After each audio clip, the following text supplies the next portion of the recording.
شروع اللہ کے نام سے جو بڑا مہربان نہایت رحم والا ہے۔ ایک دن نوجوان کی بیوی نے شوہر سے کہا کہ باپ دادا کی پیدا کی ہوئی جائیداد کب تک ساتھ دے گی؟ اگر یہی رات دن رہا تو ایک دن غربت آ کر رہے گی۔ اس کے شوہر نے کہا کیا کروں، اور گھر کی جدائی اور تمہاری محبت باہر جانے کی اجازت نہیں دیتی، دل نہیں کرتا تم جیسے بولی اور نو عمر لڑکی کو ایسے گھر میں اکیلا چھوڑ جاؤں۔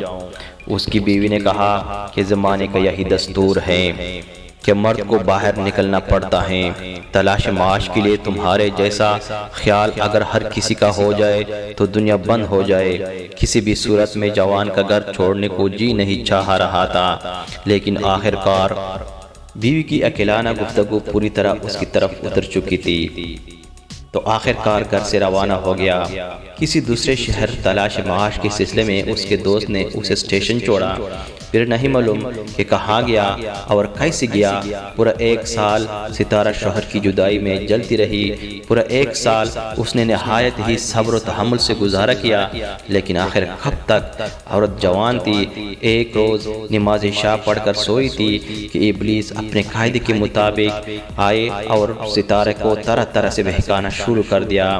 اس حد تک ستارہ کے نفس امارہ اور نفس صالح میں جنگ ہونے لگی۔ ابلیس نے نفس امارہ کو ترجیح دی اور نفس صالح کو شکست دے دی۔ اس کے صبر کا پیمانہ لبریز ہو گیا۔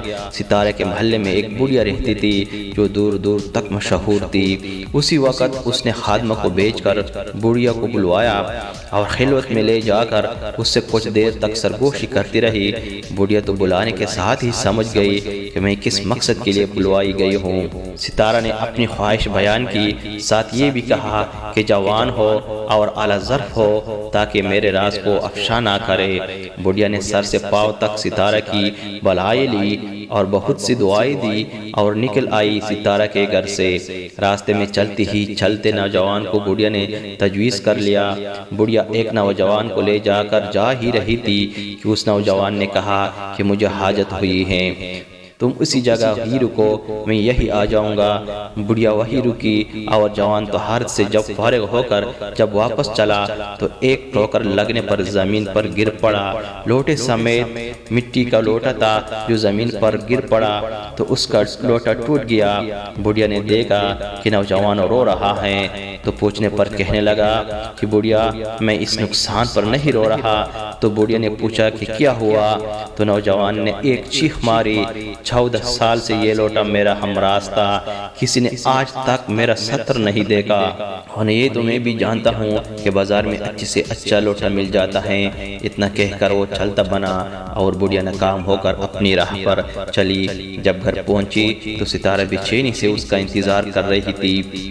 ستارہ خوشی سے اچھل پڑی کہ بڑھیا کوئی شکار ڈھونڈ کر لائی ہے اس کے لیے، مگر بڑھیا نے کہا کہ صبر کے ساتھ اطمینان بھی رکھو، آج شکار مل تو گیا تھا مگر تقدیر کو کچھ اور ہی منظور تھا۔ ستارہ کو سارا ماجرا بتایا تو ستارہ رونے لگی تو بڑھیا کے پوچھنے پر کہنے لگی کہ میرے قابل نفرت زندگی پر مجھے افسوس ہوتا ہے، شیطان کے بہکاوے میں آ کر میں نے اپنے شوہر کو دھوکہ دینا چاہا، ایسی بے حیائی کی زندگی سے تو موت ہی بہتر ہے۔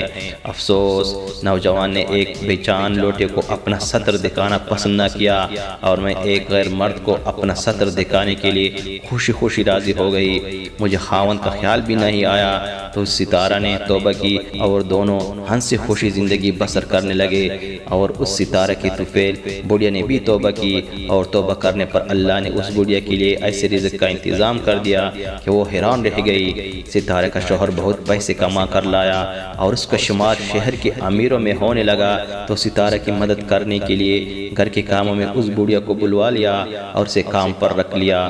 اس طرح وہ ہنسی خوشی اپنی زندگی بسر کرنے لگے۔ اپنا خیال رکھیے اور چینل کا بھی۔ اللہ حافظ۔